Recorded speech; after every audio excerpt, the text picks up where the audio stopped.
लाडली स्वरूपा हमारे सामने, उनकी परिचर्या में अभी कोई भजन की और अरे वो साक्षात भजन का फल हमारे सामने, हम समझ ही नहीं पाते ना। प्रयोजन है ये तो सखाओं को पसंद नहीं। सखाओं ने कहा क्यों कन्हैया तू भगवान है? बाबा कह रहे थे तू भगवान है, तो भगवान है तो वैकुंठ दिखा।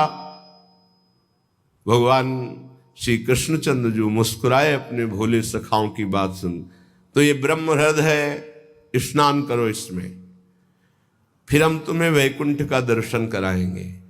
जीव ही डुबकी लगाई पहुंच गए वैकुंठ। वहां भगवान की दिव्य चतुर्भुज पार्षद और दूर सिंहासन में इंद्र नीलमणि कांति चतुर्भुज भगवान श्री के सहित विराजमान है, लक्ष्मी जी के सहित विराजमान है। वो कांप गए वैभव देखकर। पार्षदों ने रोक दिया। अरे बोले मुझे ऐसे के पास जाना ही नहीं, मेरा कन्हैया तो सिर्फ मेरा है। और एकदम व्याकुल हुए कहा नहीं चाहिए मुझे वैकुंठ। और डुबकी से बाहर हुए देखा मेरा कन्हैया मुस्कुरा रहा है। बोले प्रभु चरणों में गिर गए, कहा कभी वैकुंठ मत भेजना, मुझे ऐसे वैकुंठ में नहीं जाना जहां आपसे इतनी दूरी हो, जहां ऐसा वैभव नहीं। मेरा कन्हैया जिसके साथ हम खेलते हैं। तो ये तो सखा भाव की बात है, फिर ऊपर के भाव में कौन स्वीकार करेगा ऐसे वैभव को? वैकुंठ के भी वैभव को नहीं स्वीकार करना, ना श्रीमत ना किसी वैभव ऐश्वर्य सिद्धियों को स्वीकार करना। तब वृंदा कानन एकांत भाजाम, तब वृंदावन के एकांतिक प्रेम की प्राप्ति होती है। एकांतिक प्रिया प्रीतम श्यामा श्याम। तो अभी आप कह दो मुझे मोक्ष नहीं चाहिए, वैकुंठ नहीं, 500 रुपया में प्रभु को भूल जाते हो, वैकुंठ की बात करते हो। मोक्ष जानते हो किसे कहते हैं? अभी जाना ही नहीं मोक्ष किसे कहते हैं। जरा से लौकिक सुख में तो घुटने टेक देते हो, मोक्ष सुख के त्यागी कैसे हो गए? ये जो त्याग की बात है ये उन भजनानंदियों की जिनकी स्थिति में आ चुके हैं। वो चाहे तो वैकुंठ मिल जाए, चाहे तो योग की सिद्धियां मिल जाए, चाहे तो मोक्ष मिल जाए, वो उनका त्याग किए हुए हैं। पहले मर्त सुखों का तो त्याग कर दो, मृत्यु लोक के सुखों का तो त्याग करो अंदर से, तब ऊपर के सुख अपने आप तुमको दिखाई देने लगेंगे। श्रीपाद कह रहे हैं शम सर्वेशाम अप्रयासेन दात्री द्वित्रैकांति प्रेम पात्रैक पात्री आनंदात्मा शेष सत्वा निधात्री श्री वृंदाटव्यस्तु मेन्धस्य धात्री। आयास प्रयास से जो सुख मिलता है वो अल्प होता है। जो आप प्रयास करते हो उसे कर्म कहते हैं। कोई भी कर्म प्रारंभ और अंत वाला होता है, तो किसी भी कर्म का फल अनंत नहीं हो सकता। वो प्रारंभ और अंत वाला ही सुख देगा।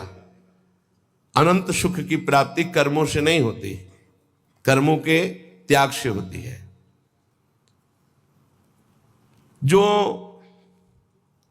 अपने साधन का भरोसा नहीं रखता है, इष्ट का भरोसा रखता है और खूब साधन करता है, ये दो बातें समझ में नहीं आएंगी। जब हम अहम से साधना करते हैं तो साधना का सुख भोगते हैं। आज हमने परिक्रमा की, आज हमने ये किया, आज हमने ये किया, वो अहम हर्षित होता है, हर्षित होता है। ये भगवत प्राप्ति नहीं करा पाएगा, क्योंकि जब तक अहंकार है तब तक भगवत प्राप्ति नहीं होती। इसीलिए सर्वेषु साधन वरेश चिरम निराशा। साधन हो रहा है पर मुझे कृपा का भरोसा है लाडली की। ये प्रायः साधक ना समझ पाने के कारण कहते हैं जब कृपा से हो जाएगा तो साधन करने की जरूरत क्या है, तो असाधन करोगे। तो कृपा प्राप्ति के लिए मन कर्म वचन छाण चतुराई, भजत कृपा करिए रघुराई। मन कर्म वचन त्रिशुद्ध सकल मत हम श्री हित हरिवंश उपासी। वृंदावन में विराजमान सहचर्यों के मध्य में प्रिया प्रीतम की रात दिन सेवा भजन उपासना परिक्रमा ये सब कर रहे हैं, पर हमें भरोसा लाडली का है, अपने साधन का नहीं है। इस साधन से लाडली मिलेंगी ऐसा नहीं है। नहीं, ये तो सब हो रहा है उनकी कृपा से, पर मुझे भरोसा है मेरी लाडली अपनी कृपा से मुझे मिलेंगी।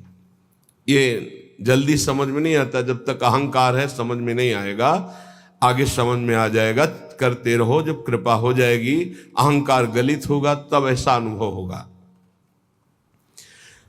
तो दुत्रैकांति, 2 या 3 ऐसे लोग पाए जाते हैं। भाव समझना, कह रहे पूरे विश्व में ये बहुतायत अंगुलियों से नहीं गिने जाते प्रेमी जन,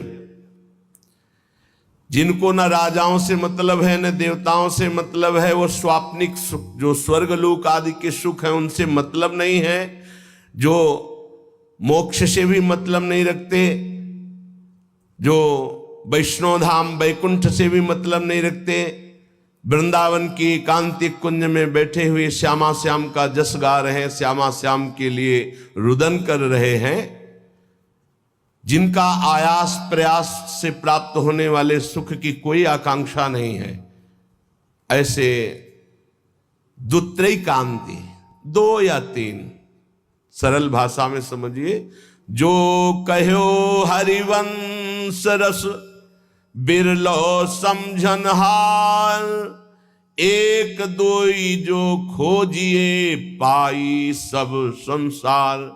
संपूर्ण संसार में एक दो है। एक बार भगवान वल्लभाचार्य जी से उनके एक प्रिय धनी शिष्य ने कहा, आज हमारी इच्छा है कि 100 विद्वान ब्राह्मणों को भोजन कराएं। बोले बहुत सुंदर, यदि एक 12 तिलकधारी कंठीधारी आचार्य परंपरा से युक्त वैष्णव को पवा दो तो 100 ब्राह्मणों को पवाने का फल प्राप्त हो जाएगा। ओहो, ऐसा वैष्णव की, तो प्रभु हम 100 वैष्णव पवाएंगे। तो उनका एक अश्रुपूरित, आंखों से अश्रु बह रहे, शरीर पुलकित है, कंठ गदगद है और नाम में रत है, ऐसे प्रेमी महाभागवत को पवा दो तो 100 वैष्णवों के पवाने का तुम्हें फल प्राप्त होगा। तो बोले भगवान 100 प्रेमियों को पवा देते हैं। तो वल्लभाचार्य जी के आंसू आ गए, प्रेमी 100 नहीं, प्रेमी तो 1-2 ऐसे मिलते हैं।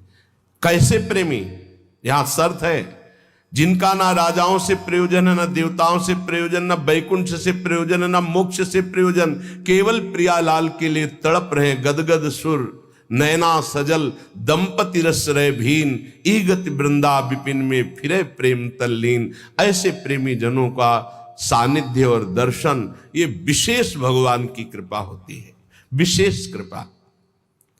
श्रीपाद कह रहे दुखान्येव सुखानि, ये प्रेम प्रेम, विद्य यशो जानी कीर्तिम परा, मन्ने था अधमश्च दुष्परिभवान सम्मानवत् सत्तमयी, दैन्यान्येव महाविभूतिमति सल्लाभान लाभान सदा, पापान्येव च पुण्यमस्ति यदि ते वृंदावनम जीवनम।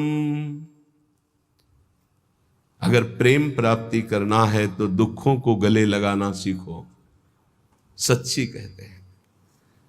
फिर हृदय की बात कहते हैं, जब सब दुख एक साथ घेरते हैं तभी प्रेम के सहने की सामर्थ्य आती, ध्यान रखना।